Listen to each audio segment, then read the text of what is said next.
남북의 썰 시청자 여러분 안녕하십니까? KBS 김정환 기자입니다. 남북의 썰 오늘은요 박원곤 이화여대 북한학과 교수와 함께하는 정세편입니다.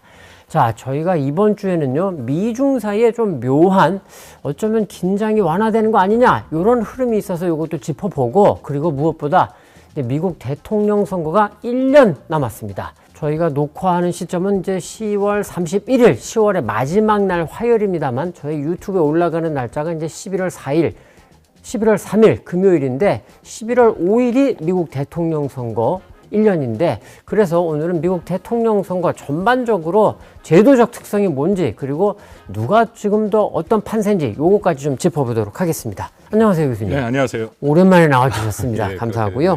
자, 먼저 교수님. 먼저 미중 정상회담 지금 뭐 다음 달 이제 11월 뭐 11일부터 17일까지 미국 샌프란시스코에서 에이펙 이 아태 경제협력체 정상회의가 있는데, 여기에 지금 중국 시진핑 주석이 참석할 것 같다 이런 얘기들이 나오면서 미중 정상회담 얘기가 지금 불거지고 있습니다. 뭐 바이든 대통령이 지난달 10월 27일 미국에 온 이 왕이 외교부장 또 만나기도 했고, 그리고 이제 왕이 외교부장과 블링컨 국무장관 또 만나기도 했습니다. 그리고 25일에는 시진핑 주석이 좀 유화적인 이런 분위기를 만들려는 듯한 발언도 내놨는데, 먼저 우리 교수님, 미중 정상회담, 대면 정상회담 어떻게 이번에 열릴 수 있을까요? 뭐 가능성이 있다고 봅니다. 근데 이번에 발표가 안 나오는 게 뭐 중국의 좀 특징 중에 하나인데요. 네. 권위주의 국가에서 나타나는 모습이고, 우리가 지난 그 9월 달에 북러 정상회담에서 본 것처럼 최종까지 발표를 그렇죠. 안 합니다. 네. 보통 민주주의 국가 같은 경우에는 다 정상들의 일정이 사전에 공개되고 네. 뭐 동선까지도 다 나오는데, 권위주의 국가들은 그런 모습이 안 보인다. 중국의 특징 중에 하나죠. 전체적으로 왕이 외교부장이 가서 뭐 얘기를 한 걸 보면 뭐 긍정적인 분위기는 분명히 읽힙니다.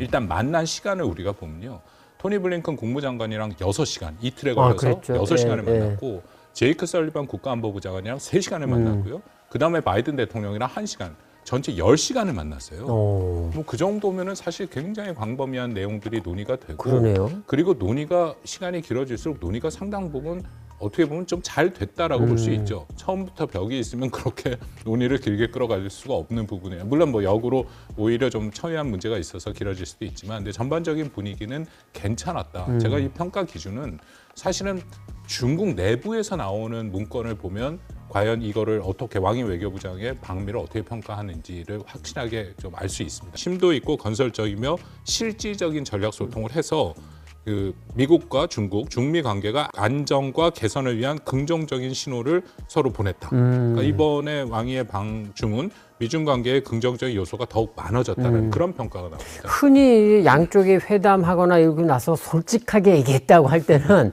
이견을 놓고서 서로 상대방의 입장을 정말 다 얘기했다. 그리고 어쩌면 격론이 벌어졌을 수도 있다. 이렇게 우리가 해석을 하곤 하는데, 일단 뭐 솔직하다 이런 것보다는 심도 있고 건설적이다, 긍정적이다, 이렇게 평가를 했네요. 그렇죠. 뭐 중국의 매체, 관영 매체들은 격한 표현들을 많이 쓰니까. 그렇죠. 아주 직설적이죠. 불에 타 죽는다, 그런 얘기가 나오는.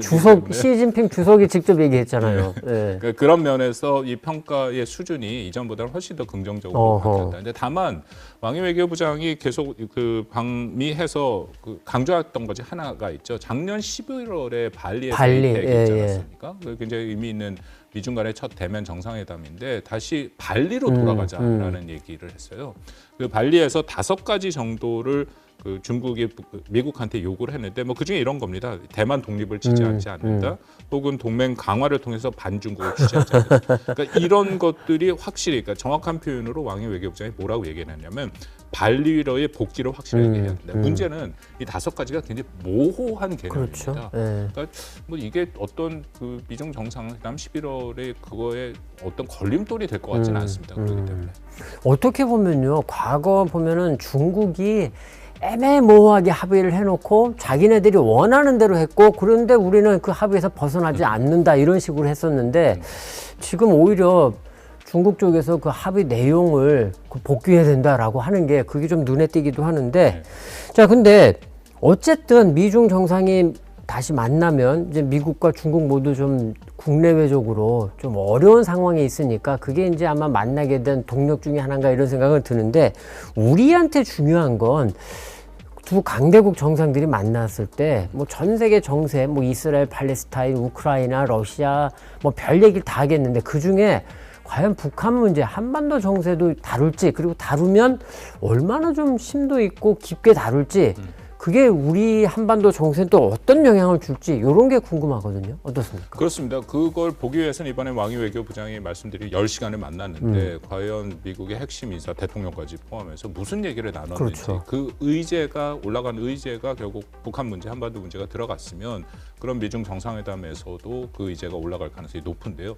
일단 얘기는 된 거로 확인되고 있습니다. 블링컨 장관과의 대화담에서 북한 문제가 의제가 됐다라고 얘기를 하고 있고요. 제이크 설리반을 만났을 때도 북한의 도발적 행동에 대해서 논의했다. 미국 측의 발표입니다. 예, 예. 백악관의 발표니까 그 의제에 올라갔다라는 것은 맞습니다. 근데 문제는 뭐 김 기자님 우리 잘 아시다시피 바이든 행정부의 그 대외 정책 중에 우선순위. 북한 문제가 우선순위에서 굉장히 떨어지고 그렇죠. 더군다나 지금 이스라엘, 하마스 이런 문제가 있기 때문에 그게 훨씬 더 우선순위로 또 올라갈 수밖에 없는 거고요. 여전히 우크라이나 문제 있고, 그리고 가장 중요한 것은 미국과 중국 방금 말씀하신 것처럼 양국이 둘 다 협력의 필요성이 분명히 있습니다. 뭐 당연히 바이든 대통령은 내년 11월 대선을 생각해야 되고, 시진핑 주석도 중국 내부 경제 상황이랑 그렇죠. 여러 가지 상황들이 네, 좋지 네. 않거든요.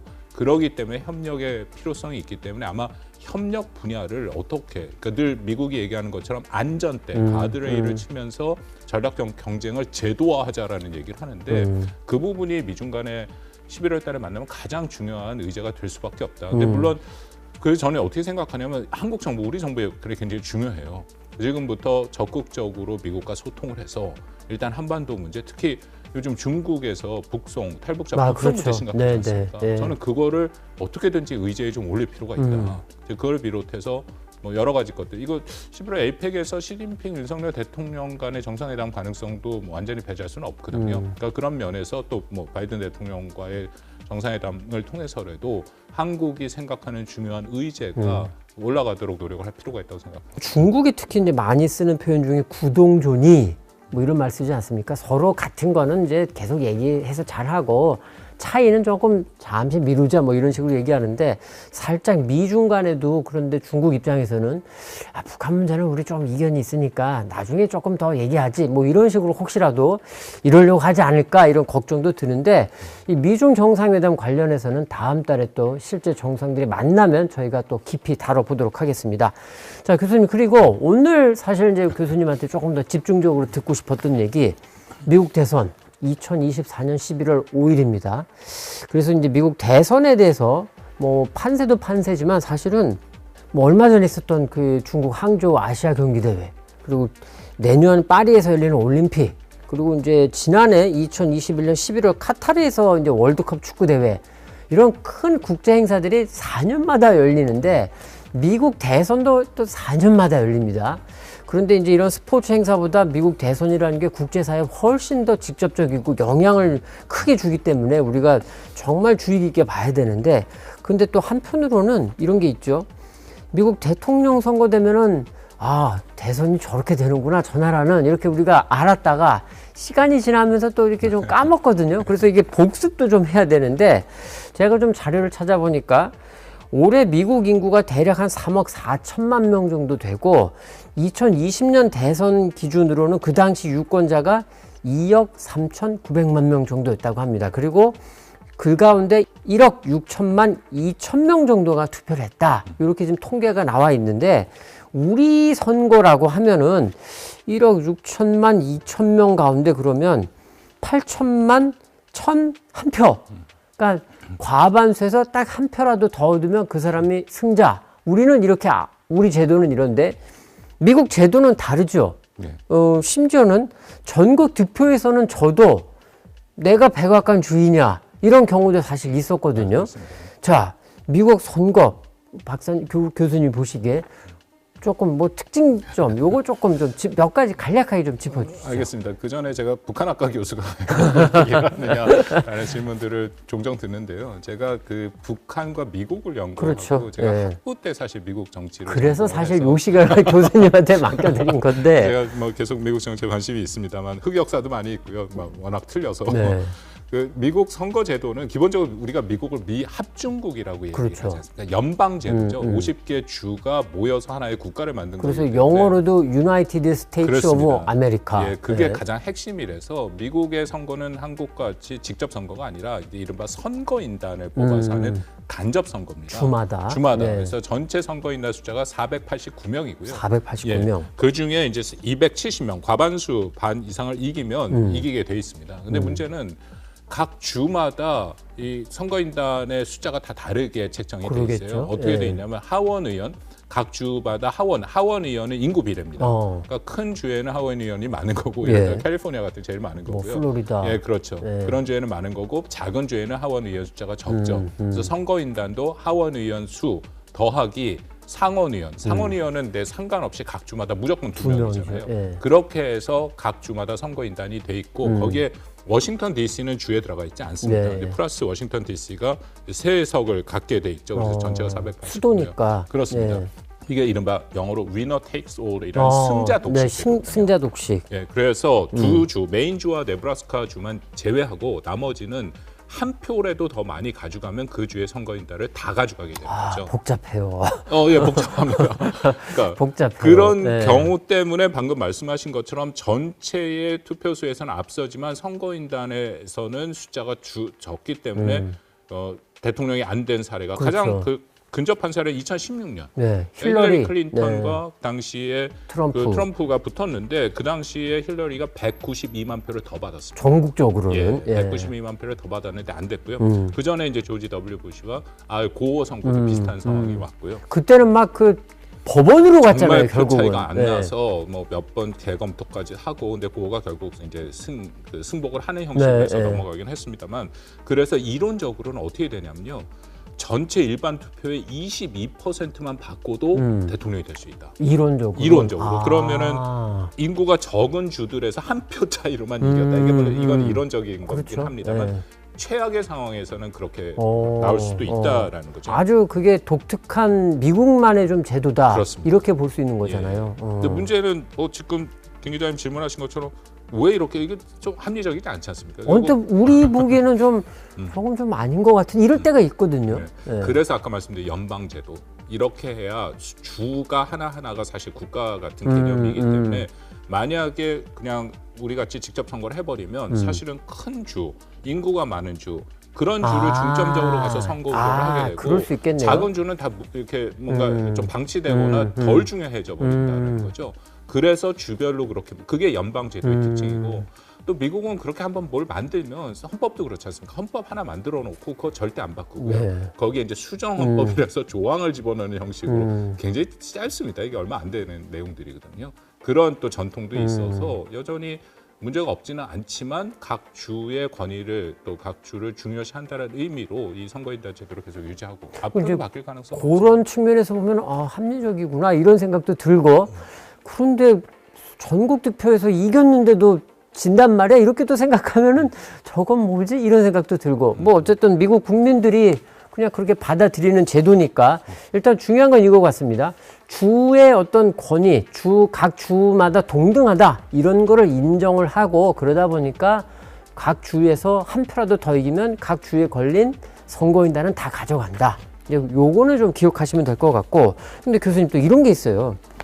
무슨 뭐 코커스, 프라이머리 사실 이게 미국 선거 나올 때마다 그런 게 있지라고 듣기는 하는데 자꾸 까먹습니다. 코커스는 뭐고 프라이머리는 뭔가요? 이거는 각 당이 후보를 뽑는 과정에서 하는 일종의 예비 선거. 예비 선거. 코커스를 한국말로 하면 당원 대회쯤 되고 프라이머리 같은 경우에는 예비 선거라고 보통 됩니다. 가장 큰 차이는 코커스는 당원끼리 모여서 이 선거 후보를 선출하는. 그러니까 민주당이면 민주당, 공화당이면 공화당. 그렇죠. 네. 거기에 참여할 수 있는 것은 당원들일 거고 그리고 프라이머리 같은 경우에는 이 당원이 아니더라도 와서 신청하면 투표를 할 수 있다. 근데 사실 이거 오늘 깊이 들어가는데 복잡합니다. 프라이머리에도 뭐 혼합형도 있고 개방형도 있고 다 달라요. 근데 중요한 것은 각 주가 어떤 형태로 각 당의 그 후보를 뽑는지를 또 결정하게 됩니다. 그러겠네요. 예, 그렇습니다. 그러니까 현재로서는 그래도 프라이머리 쪽으로 좀 더 많은 그 주들이 선택하는 모습은 있습니다. 아 근데 예를 들어서 요것도 그냥 이론적인데 민주당 사람들이 야 이번 대통령 선거 저 트럼프가 나오면 우리가 안 될 것 같아 이렇게 생각을 해서 공화당의 프라이머리 하는 거기에 민주당 사람들이 그냥 우르르 가가지고 뭐 디센티스를 한다든지 네. 아니면 무슨 뭐 이민자의 또 그 후손이 있잖아요. 네. 뭐 이런 식으로 해서 공화당 표심을 이렇게 좀 뒤집을 수 있는 거 아닌가요? 그러면? 그렇습니다. 그래서 프라이머리에도 아까 잠깐 말씀드리려고 말했는데 다양한 종류가 있거든요. 그래서 민주당만 당원만 들어가도록 하는 것이 이제 폐쇄형이 있는 아하. 거고 당원 여부에 없이 등록만 하면 되는 게 혼합형. 누구나 참여할 수 있는 겁니다. 완전 개방형. 그렇게 좀 나뉩니다. 그렇군요. 자, 코커스가 있고 프라이머리가 있다. 요것도 그냥 용어 정도 기억해 두시고 그리고 이것도 뭔가요? 이게 또 보면 블루 스테이트란 말도 나오고 이게 뭐 레드 스테이트도 나오고 그리고 스윙 보트는 뭐 듣긴 했는데 또 스윙 스테이트 그러니까 여기서 스테이트는 미국의 주를 말하는 건데 블루, 레드, 스윙 스테이트 이건 뭘까요? 일단 각 당을 상징하는 색깔이 블루는 민주당이고 아하. 레드 빨간색은 공화당이죠. 아, 그거는 우리랑 똑같네요. 여당인 국민의힘 보수 이쪽에서 좀 빨간색을 쓰고 있고 그리고 이제 야당 더불어민주당 쪽에서 지금 파란색 쓰니까 그거는 우리랑 좀 비슷하구나 싶은데 그러면 각 주에서 뭐 민주당이 이기면은 블루 스테이트 이렇게 되나요, 그러면? 그러니까 그게 그렇게 어떤 주 예를 들어서 블루 스테이트 그런 이름을 받기 위해서는 한두 번 이기는 게 아니라 꾸준히 이기는 거 역대 선거에서 그렇죠. 예. 예를 들어서 캘리포니아나 뉴욕 같은 주는 공화당이 이겨본 적이 제가 언제부터 기간을 잘라야 될지 모르겠지만 이겨본 적이 거의 없습니다. 전통적으로. 예, 전통적으로. 그리고 예를 들어 텍사스 같은 경우에는 늘 또 공화당이 그렇죠. 이기는 주기 때문에 어허. 이제 그런 주들이 뭐 블루 스테이트라든지 레드 스테이트라는 표현을 쓰고요. 그런 주가 상당히 많습니다. 사실은. 그러겠죠. 그 결과가 안 바뀌는. 그다음에 스윙 스테이트라는 것은 말 그대로 경합주인데요. 경합주. 예, 어떨 때는 공화당이 뭐 되는 거고 어떨 때는 민주당을 지지하는 거고 왔다 갔다 하는 그러니까 거죠. 이제 스윙이 그 근해잖아요. 그렇습니다. 그러니까 예. 어떨 땐 이렇게 왔다가 또 다른 선거에서 이렇게 갔다 왔다 갔다 한다. 예, 그래서 이제 경합주라는 표현을 쓰는데요. 조금 이따 좀 더 말씀을 드리겠습니다만 어쨌든 미국 대선은 이 경합주에서 결정이 됩니다. 왜냐하면 결과를 나머지는 다 정해지고 알고 있거든요. 예를 들어 캘리포니아는 민주당이니까 무조건 거기서 뭐 선거인단을 거의, 얼마 가져간다.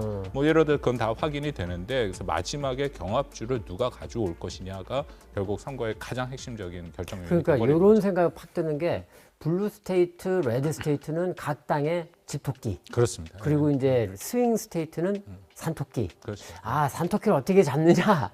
요게 그래서 지난 2020년 선거 때도 뭐 그 이전 힐러리랑 트럼프가 붙었을 때 민주당이 졌던 그 선거 그 주에서 뭐 바이든 당시 후보가 이겨가지고 뭐 이겼다. 이게 어렴풋이 기억이 그게 나는 것 가장 같네요. 핵심적으로 엄청나게 영향을 주게 2016년 선거죠. 아, 2016년. 클린턴과 그 당시 트럼프가 받았을 때 제가 이게 흑역사인데요. 약간 변명을 하자면 저뿐만 아니라 아마 그 맞춘 사람이 거의 없습니다. 당연히 힐러리 민주당 후보가 될 거라고 생각했는데 그랬죠, 그 경합주 그랬죠. 5개 네, 주에서 뒤집혀 버린 거예요. 그 5개 주에서 그 당시에 트럼프 후보가 이 5개 주를 다 가지고 가면 자기가 그 뭐 대통령이 될 수 있는데요. 그 당시에 뭐 이 미국 선거를 따라간 다른 우리 공부하는 사람들이랑 같이 얘기를 하는데 다 똑같은 얘기. 5개 주를 다 가져가는 건 불가능하다. 한두 개는 이길지 모르지만 근데 불가능한 일이 발생을 했죠. 그래서 모든 사람들의 예상 또 여론조사를 다 뒤집고 트럼프가 된 거거든요. 그만큼 경합주가 중요하다는 것이 확인된 대표적인 선거가 2016년이죠. 그게 제가 지금 교수님을 약간 위로하는 차원에서 말씀드리면 제 기억으로는 트럼프 대통령이 그 선거에서 본인도 이길 거라 생각을 안 했다는 그게 이제 책으로 나와 있습니다.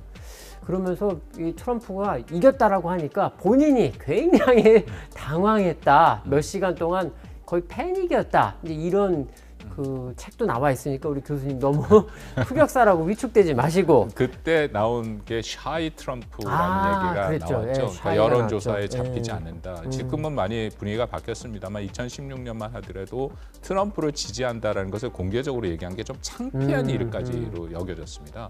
그래서 뭐 사실은 지지하지만 여론조사에서는 자신의 입장을 밝히지 않은 그 포션이 꽤 됐다는 거죠. 그래서 5개 경합주에서의 결과를 예측하기가 굉장히 어려웠다. 그러니까 결과적으로 결과론이죠. 나오고 보니까 그런 샤이 트럼프가 굉장히 많았다라는 게 확인이 됩니다. 그래서 저도 그때부터 미국 선거를 조금 더 관심 갖게 됐는데 그래서 또 나온 얘기가 그 샤이 트럼프의 절대수가 흔히 말하는 좀 저학력, 저소득층의 백인들 뭐 이 사람들이 이제 원래는 뭐 민주당을 주로 지지하다가 뭐 공화당 특히 트럼프한테 완전히 돌아섰다 넘어갔다 이제 이렇게 말씀들 하는 것 같은데 자 그러면 내년 2024년 선거에도 이 경합주 스윙 스테이트가 중요하겠네요. 그렇습니다. 뭐 당연히 그럴 수밖에 없는 거기 때문에 근데 문제가 스윙 스테이트의 수가 점점 줄어들어요. 네, 고착화되네요. 고착화되는 모습들이 보이기 때문에 왜냐하면 뭐 미국의 정치 현상 중에 하나가 이것도 양극화가 매우 심해져서 서로 민주당, 공화당의 열렬 지지자 같은 경우에 절대 그것을 바꾸지 않고 근데 그 가운데 중도층의 숫자가 점점 줄어드는 형태거든요. 그러면 그것을 대변하는 전체 주의 숫자도 다르다. 그래서 이번 2024년 선거에서는 우리가 좀 예상을 하는데 한 뭐 4개, 5개 주 정도가 스윙 스테이트 되지 않을까 경합주. 예를 들어서 애리조나, 네바다, 위스콘신, 펜실베니아, 그 조지아 정도까지 많아도 그 정도고 뭐 이상을 넘지는 않지 않을까.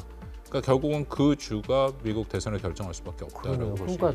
그러니까 5개를 그 경합주 스윙 스테이트로 보면 나머지 45개는 대충 블루냐 레드냐가 이미 정해졌고 그렇습니다. 그 말씀하신 5개 주에 그러면은 뭐 민주, 공화 그냥 이른바 집중 화력을 다 쏟아붓겠네요. 그렇게 될 가능성이 크죠. 네. 이제부터는 뭐 미국의 제도에 대해서는 전반적으로 조금 간략하지만 정리를 해봤고 오늘 이제 우리 박 교수님이 쭉 정리해 주신 거 요거만 잘 기억하셔도 미국 선거가 어떻구나 요거 이제 아실 수 있을 것 같고요.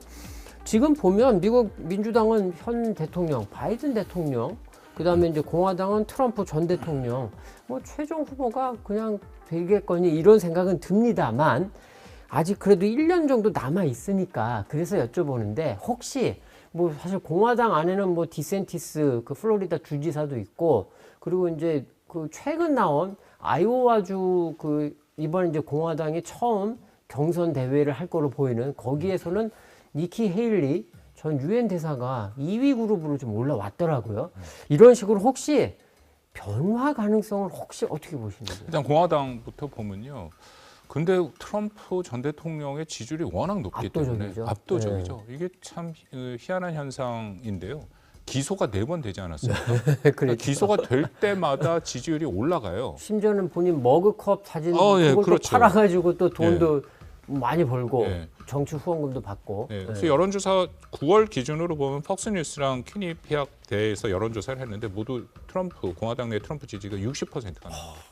말씀드리는 플로리다 주지사 론 디센티스가 이제 2위인데 여전히 뭐 한 13%, 12% 거의 격차가 엄청나게 더 벌어지겠죠. 트럼프가 60%라면 나머지 합친 것보다도 더 많다는 얘기잖아요. 네. 그러니까 기소되기 전에는 그 정도까지는 아니었거든요. 그 론 디센티스가 한 10% 범위 10%대까지도 추격을 했었는데 이전에 격차가 너무 벌어져서 그렇다고 모든 게 결정되는 건 아닙니다. 왜냐하면 선거인단 제도이기 때문에 이게 사실 초반이 굉장히 중요하거든요. 그러겠죠. 제일 먼저 시작되는 게 뉴햄프셔인데 지난번에 이게 어떤 선거를 우리가 소환해서 생각해 보면 하게 되냐면 당시에 이제 공화당 후보 경선이죠. 조지 W 부시와 그 당시에 그 존 맥케인 후보 그때도 원래 이 정도로 편차가 굉장히 컸었습니다.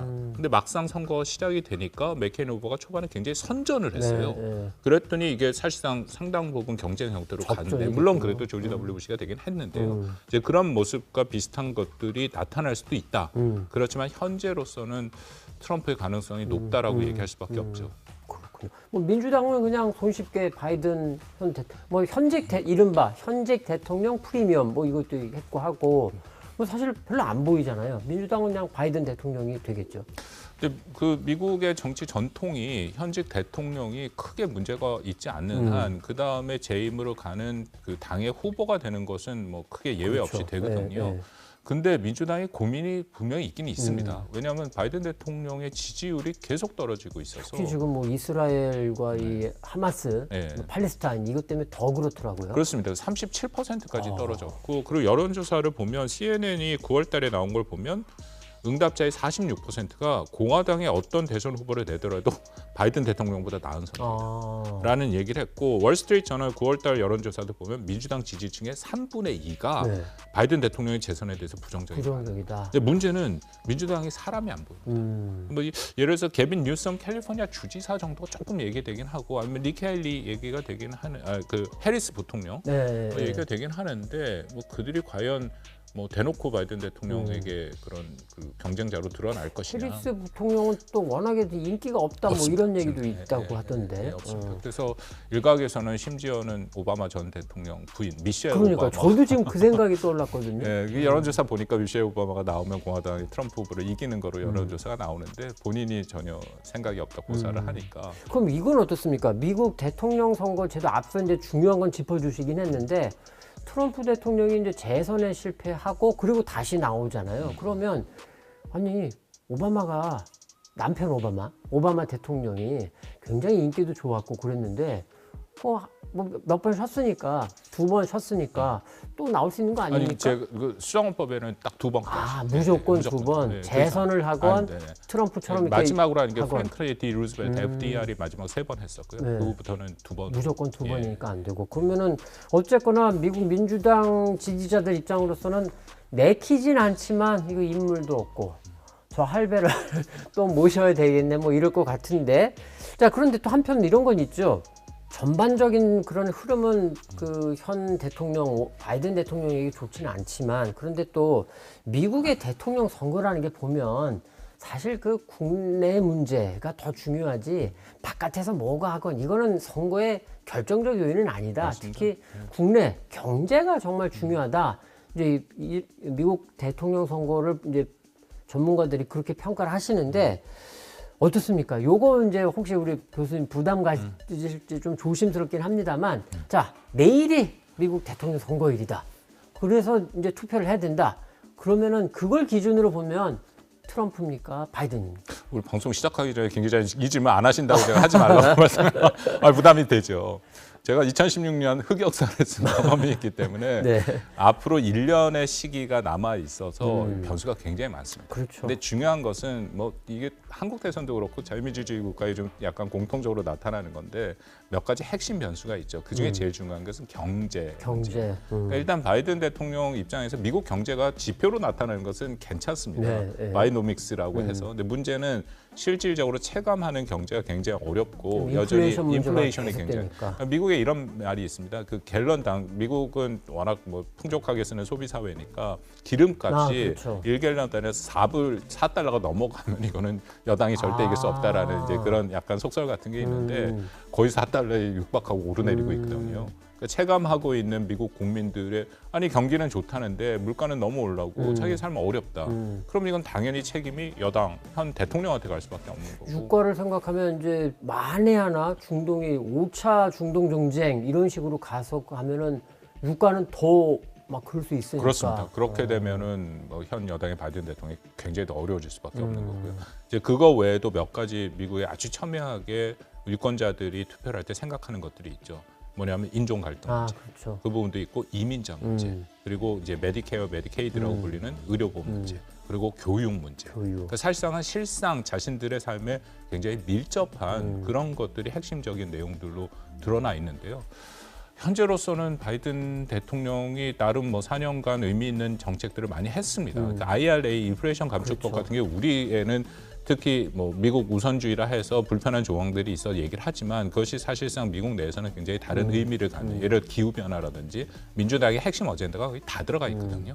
그런 면에서 의미 있는 족적을 남기긴 했습니다만 과연 미국민들의 기본적인 삶이 나아졌느냐에 대해서는 상당 부분 퀘스천 마크가 여전히 달려 있기 때문에 조심스럽습니다만 그렇게 쉬운 선거는 아닌데 한 가지 말씀드리면 굉장히 2016년, 20년에 이어서 굉장히 이 표차가 안 졌다니까. 나는 아하. 그런 선거가 될 가능성은 분명히 있어 보입니다. 사실 보면은요, 아버지 부시 대통령이 걸프전에서 완벽한 승리를 거뒀고, 그래서 저 재선은 그냥 따놓은 당상이다 이랬었거든요. 그런데 미국 경제가 별로 그 즈음에서 좋지 않으면서, 그리고 이제 아버지 부시 대통령이 내 입술을 읽어보세요. 세금 더 이상 안 걷습니다. 뭐 이런 식으로 말했다가 그게 이제 만약에 그 방향으로 못 가게 되니까 공격을 받으면서 결국은 클린턴 대통령한테 그렇습니다. 졌었죠. 예. 미국 대통령 선거가 이제 그런 일도 있어서 바로 그때 클린턴 대통령의 구호가 표현이 약간 거칩니다. 멍청한 아, 문제는 그렇죠. 이코노미다, 예, 경제다, 스티키, 예, 뭐 그렇게 이코노미 뭐 예, 이랬었던. 그렇게 얘기를 해서 딱 경제 문제에 천착해서 들어가 버리니까 그 부분이 아주 먹힌 거죠. 근데 앞서 잠시 말씀해 주셨는데 말씀해 주신 것처럼 사실 트럼프 전 대통령은 지금 사법 처리 가능성이 있거든요. 어떻습니까? 이런 게 혹시 또 변수가 될 가능성은? 변수를 되긴 하는데 지난 말씀드린 것 4번의 기소가 됐는데 그때마다 오히려 지지율이 올라가는 현상이 보이고 이게 한국이랑 매우 달라서요. 예를 들어서 뭐 정말 감옥에 갇힌다 하더라도 옥중 출마도 가능합니다.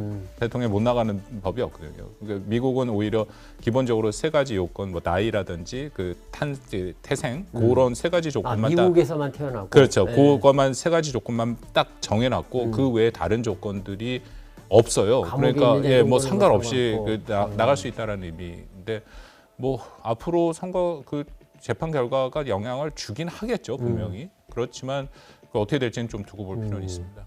지금 이제 우리 박 교수님이 좀 조심스러우셔가지고 말씀을 조금 뭐 조심스럽게 하시는데, 근데 요거는 짚어야 될 것 같습니다. 뭐냐면 바이든 대통령이 재선하면 우리가 이제 관심 갖는, 물론 경제도 굉장히 중요합니다만 일단 뭐 이 남북의 썰 성격상 이제 외교 정책을 조금 보자면 외교 정책 크게 이제 바뀌지 않을 테니까, 그래서 우리가 주목할 거는 트럼프 전 대통령이 백악관에 재입성할 때 그럴 때를 상정하고 조금 여쭤봐야 되는데, 트럼프 1기를 생각하면 정말 유럽의 동맹국들과도 굉장히 사이가 안 좋았고, 이렇게 생각하면, 그리고 우리 경우에도 뭐 주한미군을 빼겠다는 등 훈련하는데 돈 내라는 등 이제 이런 게 있었단 말이에요.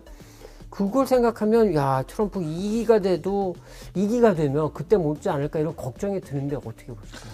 뭐 다들 걱정하죠.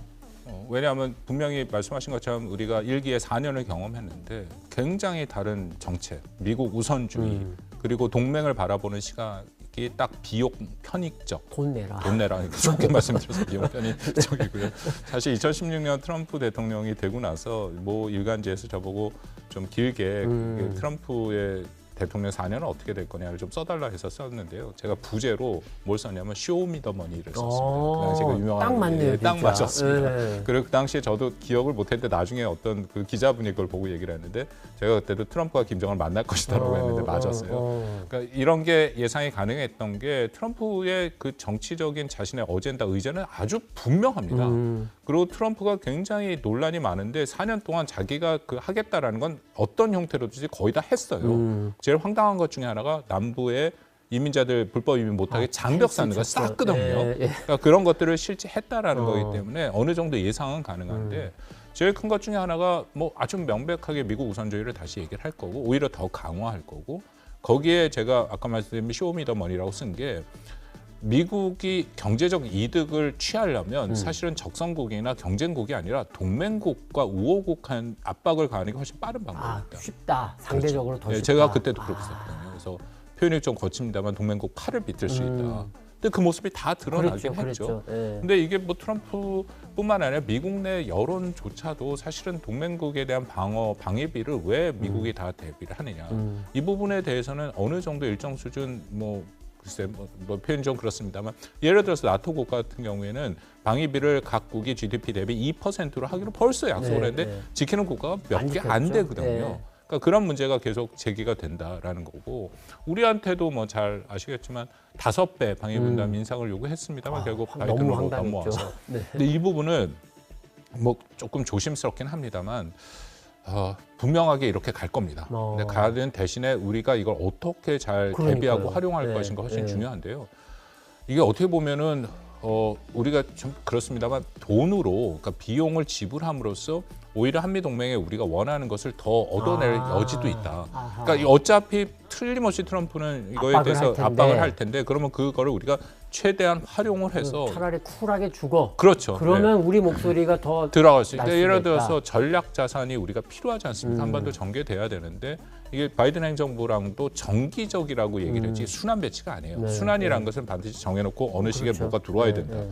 예를 들어서 뭐 틀림없이 트럼프는 그 비용 내라고 할 텐데 그럼 어차피 내야 될 거면 내는 대신에 순환 배치하자. 명확하게 언제 무슨 정기가 들어오고 그러니까 우리의 그 목소리를 내고 우리의 입장을 반영하는 형태로 그렇게 가는 방향으로 우리도 좀 대비를 할 필요는 있다고 생각합니다. 일종의 그러면 완전 거래네요, 진짜. 그건 거래적으로 비용 거래적으로 그러니까요. 트럼프가 나오니까 그렇다고 우리가 미국과의 동맹을 끊거나 할 수는 없는 거잖아요. 그렇다면 그 상황에서 최대한 활용할 수 있는 방안을 좀 고민할 필요는 있다고 생각합니다. 요것도 중요한 것 같습니다. 사실 지금 한미일은요, 한미일 정상들이 그 미국 캠프 데이비드 별장에서 정상회의를 하면서 굉장히 지금 결속됐고 일부에서는 뭐 준 군사 동맹 아니냐, 사실상의 지금 동맹이다, 한미일이 이렇게 평가도 하는데, 자 그런데 트럼프가 과연 그 체제를 유지하려고 할까? 또 일부에서는 사실 역대 민주당에서 공화당으로, 공화당에서 민주당으로 바뀔 때마다 뭐 anything but 클린턴, 뭐 anything but 부시, 뭐 이런 식으로 전에 했던 대통령이 했던 거는 난 안 해. 근데 이런 그 흐름이 있었기 때문에 이게 트럼프가 재집권하면 바이든이 했던 건 나 안 할 거야. 이럴 수도 있지 않겠냐 하면서 이제 그런 관측도 하는데 교수님 어떻게 양면이 보실까요? 다 있을 수 있습니다. 그 일단은 저는 그 내년에 두 번째 캠프 데이비드 이후에 두 번째 한미일 단독 의제로 정상이 만나는 그 만남이 뭐 한국에서 네. 윤 대통령이 추진하고 있다라고 얘기를 하니까 그렇게 되면 일종의 제도화가 되는 거죠. 근데 트럼프가 만약 당선된다면 그 입장에서는 이걸 활용할 수도 있고 활용 안 할 수도 있어요. 그러니까 활용을 한다라는 건 오히려 그렇게 만나서 자신의 어젠다를 그 직접 틀 한국과 안에서. 일본에서 정상들을 향해 얘기를 할 수 있는데 근데 그걸 그 면만 볼 게 아니라 저는 이게 중요하고 제도화 되는 게 필요하다. 그렇게 삼국 정상이 만나서 어쨌든 하루를 같이 보내는 거지 않습니까? 그럼 한국의 입장을 또 트럼프한테 분명히 얘기를 하면서 거기서 트럼프가 좋아하는 거래, 협상, 딜이 가능할 수 있거든요. 아이고, 돈은 또 많이 내야겠군요. 근데 그거를 글쎄 잘 준비를 해서 할 필요가 있죠. 그 부분에 대해서는 좀 복잡한 문제가 많이 있습니다. 예를 들어서 바이든 행정부는 그 전통적인 미국의 대외 정책의 원칙을 지키기 때문에 한국으로 하여금 예를 들어서 무슨 잠수함, 우리가 말하는 핵잠수함, 그리고 한국에 기본적으로 필요한 여러 가지들 그 원자력과 네, 관련된 네. 것들 우리가 흔히 잠재적 그 능력이라고 하는 것들을 그 수용할 수 없거든요. 근데 트럼프는 거기에 대해서 전향적으로 생각할 그럴 수도 여지도 있다. 있다. 아하. 그러니까 그게 물론 큰 틀에서 제가 혹시라도 잘못 말씀해 큰 틀에서 굉장히 큰 도전이고 어렵습니다. 그렇죠. 그렇지만 그런 상황에서 우리가 할 수 있는 것도 우리의 이익을 찾아가는 부분에 문이 완전히 닫혀 있지는 않다라는 것도 우리가 같이 생각할 필요가 있다는 거죠. 마지막 질문입니다. 사실 미국 대통령들을 보면 재선에 성공한 이후에는 뭐 국내적으로 내가 더 이상 뭐 이렇게 막 하는 것보다 이른바 영어로 레거시, 업적을 남기고 싶어 한다. 그런 흐름들이 분명히 있었죠. 그래서 뭐 클린턴 대통령도 이제 중동 그 평화 협상 이거를 강하게 추진했었고 뭐 이런 부분들이 있기 때문에 그렇게 보면 트럼프가 2기가 되면 김정은 위원장과 했다가 실패했던 그거를 다시 좀 추진하지 않겠냐. 그리고 또 이제 김정은은 한번 해봤으니까 아이고 지금 바이든보다는 트럼프가 더 낫다. 이렇게 생각하면서 적극적으로 나올 수도 있지 않겠냐. 이런 좀 관측도 있는데 교수님 어떻게 보실까요? 트럼프 전 대통령의 특성 중에 하나가 공명심이 굉장히 강한 그렇죠. 사람이죠. 네. 그래서 노벨 일기 때 평화상. 그렇습니다. 예, 분명히 일기 때도 그 노벨상 얘기를 했더니 입이 이렇게 찢어졌더라고요. 그때 보면. 예, 말씀하신 것처럼 2기에서는 그걸 또 나름대로 추구할 가능성이 있다. 그러면 사실 세 군데예요. 우크라이나 그리고 중동 그리고 한반도. 근데 이미 우크라이나 쪽에서는 자신의 입장을 얘기를 했기 그렇죠. 때문에 네. 그리고 중동 지역에서는 기억도 하실지 모르겠지만 나름대로 그 사위 쿠시너를 백악관 고문으로 아브라함. 앉히고 그 유태인이죠. 굉장히 그 나름대로 중동에서 아브라함 네. 협정을 통해서 뭔가를 해보려고 노력을 했다. 그다음에 한반도인데요. 과연 어느 쪽에 먼저 우선을 두고 할 것이냐. 이제 그 부분은 우리가 좀 고민이 필요하죠. 특히 나중에 한번 기회가 있으면 북한은 그럼 과연 그걸 어떻게 그러니까요. 바라볼 것이냐. 네. 그것도 중요하죠. 자, 남북의설 오늘은요, 미중 정상회담이 지금 열릴 가능성 높아진 것 같아서 그것도 좀 짚어드렸고, 그리고 무엇보다 1년 정도 앞으로 다가온 미국 대선 제도의 특징과 함께 우리가 이 정도는 알면은 미국 대선 바라보는데 이해하기가 쉽습니다라는 제도적 특징과 함께 바이든과 트럼프가 다시 붙을 가능성, 그리고 붙는다면 어떻게 될지, 만약에 트럼프가 또 재집권하면 우리 한반도에는 어떤 영향이 있을지까지 좀 두루두루 짚어드렸습니다. 자, 이번 주 남북의 썰 저희가 준비한 내용은 다 전해드렸고요. 또 다음 시간에 계속 이어가도록 하겠습니다. 오늘도 박원곤 이화여대 북한학과 교수님과 함께 진행했습니다. 고맙습니다, 교수님.